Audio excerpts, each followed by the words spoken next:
If you were like me, you probably don't understand how artists have art shows listed as completed in years that have not happened yet.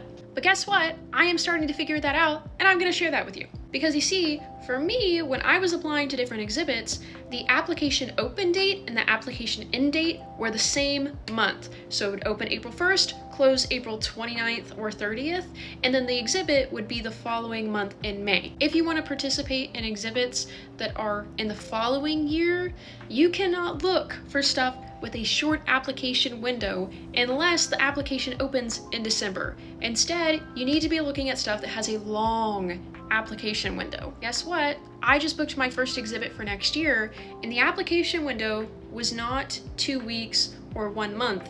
It was like 3 months long. Now, I think the correlation between the shows being planned further ahead and the application period being longer is because when you're planning a show for next month and you open the application period for only 2 weeks or a month, you have a lot less applications to look through and pick from, meaning your turnaround time is a lot faster. You can actually go through all of them in a few days or maybe a week and then get everything ready for the next month's exhibit. This is not the case if you're having 3 months worth of applications come in. If you're having to sort through 3 months of applications or 6 months of applications, it is going to take quite some time.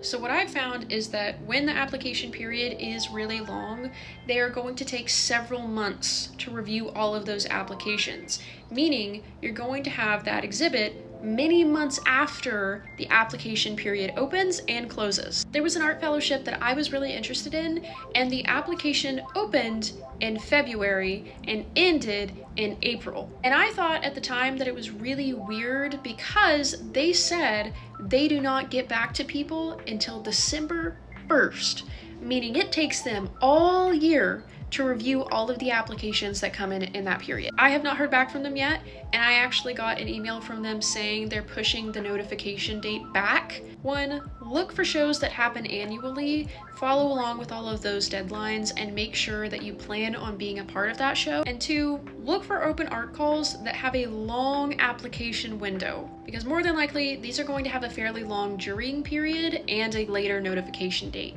There are also a ton of places that book their solo and group shows 2 to 3 years in advance, but the catch is they are not pre-built for you. They are not something that you would just see online and apply to. Instead, they're going to be open for show proposals. So if you want to book something in the future, consider coming up with a show proposal, submitting that, and then maybe you can book a show just for yourself a few years in advance.